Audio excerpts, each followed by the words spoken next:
Guys, welcome back to Human Condition. This video is another video in our astrology series. This one is, what does it mean to be a Virgo ascendant? So this one should be a pretty interesting one. With the ascendant sign is basically how potentially can express how someone acts and the way they're perceived and certain life experiences they might have in their day-to-day life. However, obviously there's other things that impact life experience. For Virgo ascendant, the first house is in Virgo. Virgo, it represents workforce, small talk, and kind of like the mindset of I do this for you, you do this for me type of mindset. So with the Virgo ascendant, they're very hardworking people, very good at communicators. Gemini and Virgo ascendants are very good communicators, typically. So Virgo ascendant, they specialize in small talk. Gemini specializes in just sharing their opinion. So with Virgo ascendant, these people are always seen usually working, and if they're not working, they're thinking about when they can get work, some sort of work ethic usually. The second house for the Virgo ascendant would be using the whole house system would be Libra. So a Libra, the second house represents love and money. So this house suggests where the Virgo ascendant gets their finances potentially in the friend groups, where their friend groups come from. So for a Virgo ascendant, it's in Libra, represents friendship. So love and money is in friendship. So this suggests that financially, Libra is a sign of diplomacy, order, balance. So these people might have a certain job that people-oriented job, potentially a therapist, but more so probably like something less emotionally depth, but like that helps people one-on-one. So that's the type of job it suggests they might have. Also, or at least how they get their finances. It could suggest potentially they might have to rely on friends, one-on-one friendships sometimes for finances, but not always.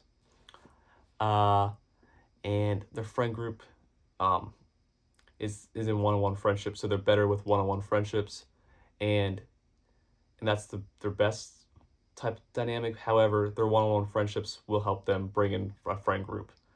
For example, even though they're better with one-on-one, those friendships help bring in more friends to form a friend group. The third house is communication, intellect, and what they talk and think about. For the third house of Virgo, ascendant in Scorpio. So this means the communication, intellect is in intimacy, death, and transformation, which I know sounds kind of intense, but it just means what they talk a lot and think about is their personal growth and personal development, which kind of makes sense because their sense of self and action is in their job. So they're always looking for personal growth to further kind of climb the career ladder potentially, or just personal growth to help them with their jobs as well, or just in general, to strengthen their friendships.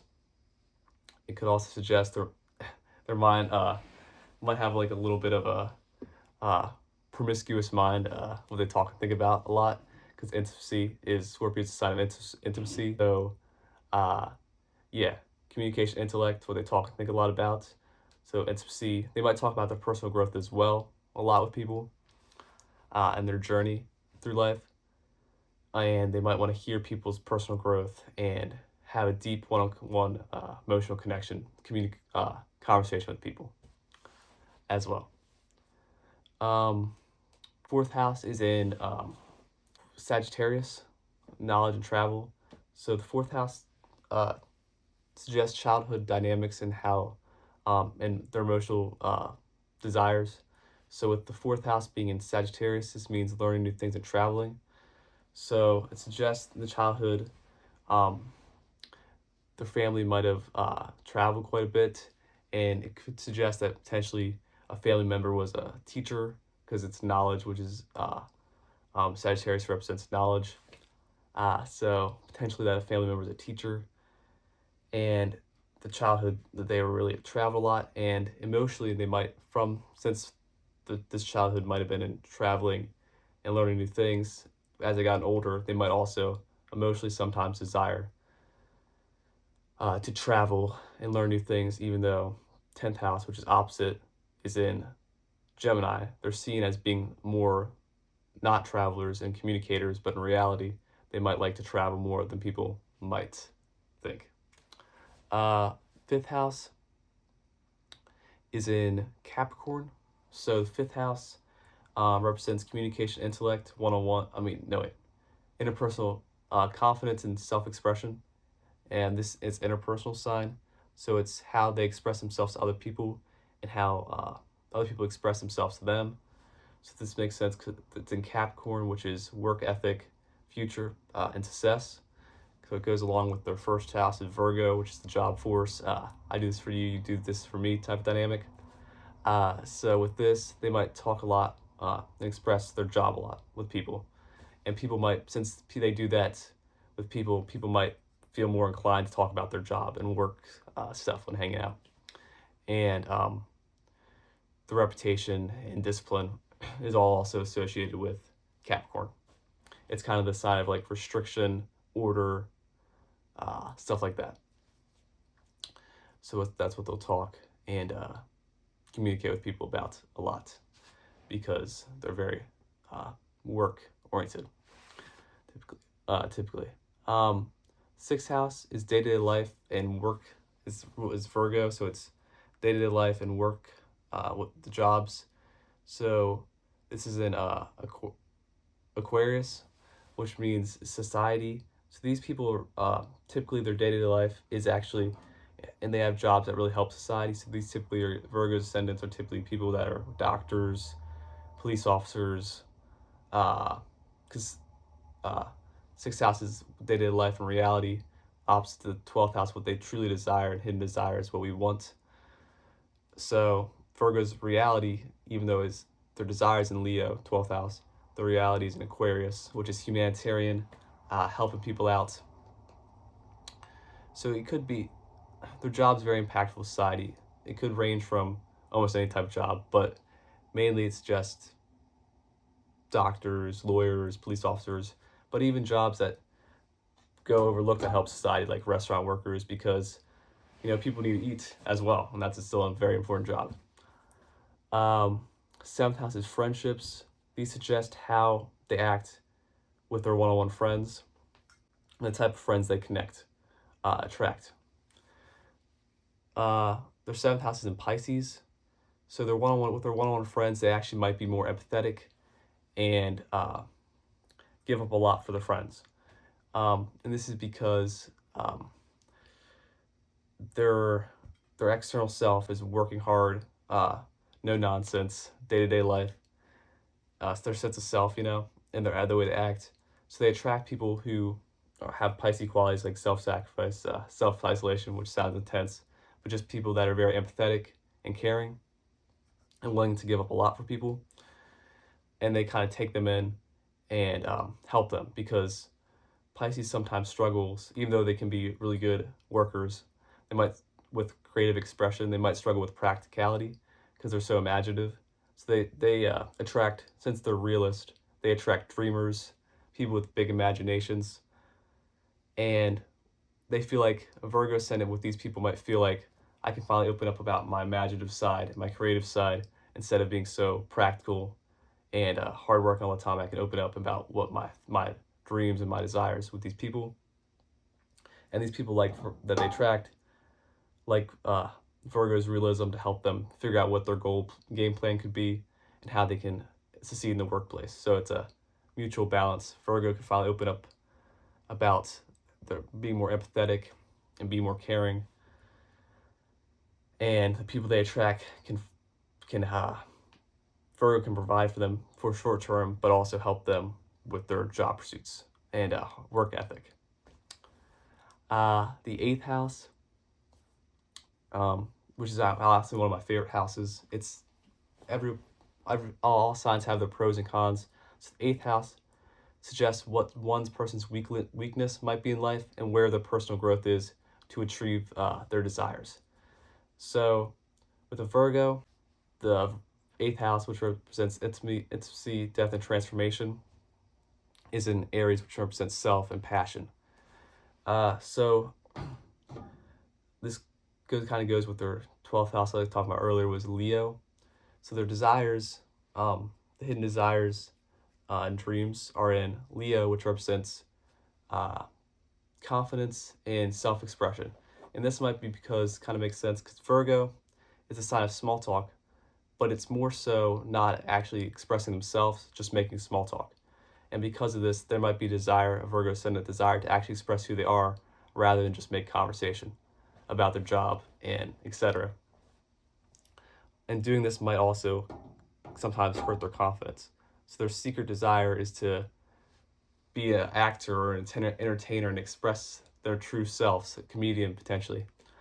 But the reality is doing the exact opposite, which is being actually more humanitarian and being more being very helpful, but not actually being as much as true to themselves as they want to be, and that's confliction.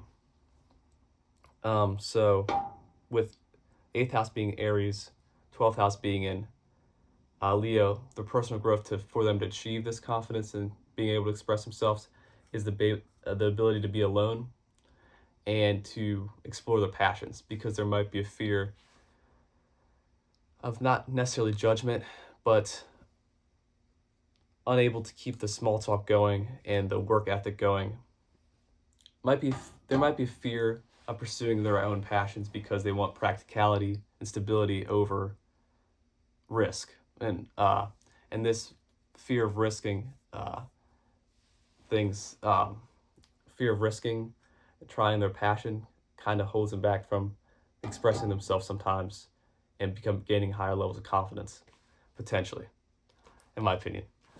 So with the personal growth to achieve their desires for Virgo ascendant would be being more comfortable by themselves, not being afraid to step out of the traditional 9 to 5 work zone and pursue their passion.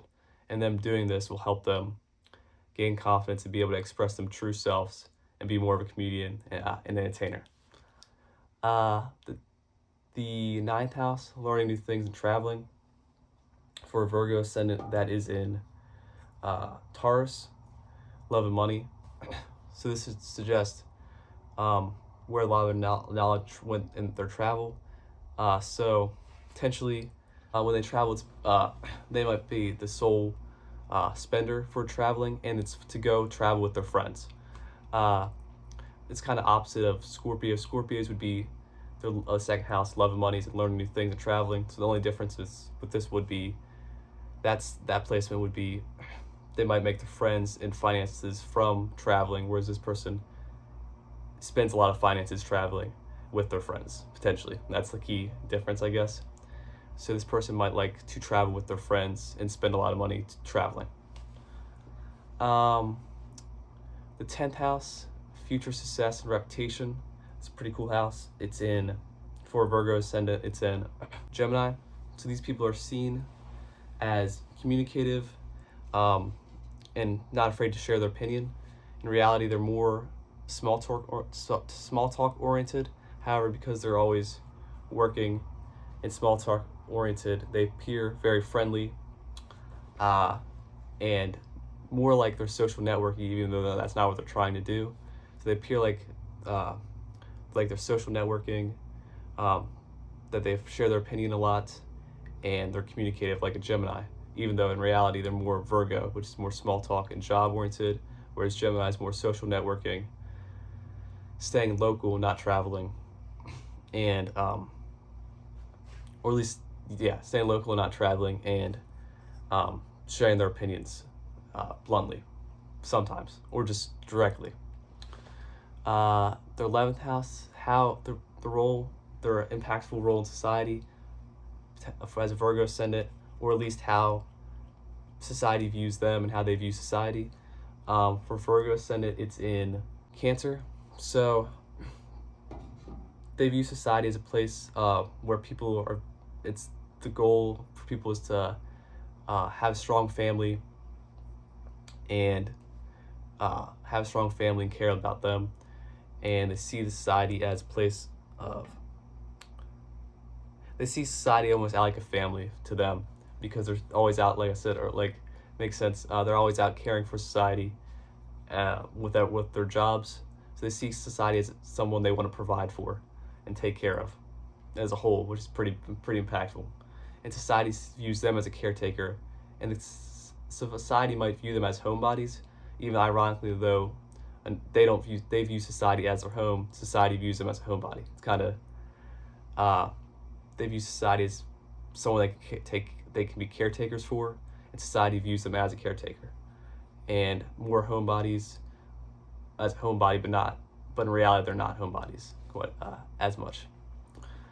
Finally, the hidden desires is Leo. Hidden desires to gain more confidence and express themselves, because in the reality they are always working hard, and they're focused on maintaining a good reputation, because they want predictability, but they might fear potentially pursuing their passions. They like to travel with their friends, spend money traveling with their friends. Family life, might travel a lot. So yeah, this is my video on what does it mean to be a Virgo ascendant. Hope you guys enjoyed this video. As always, thanks again for watching. Like, subscribe if you want. I love you guys, and I'll see you in the next one.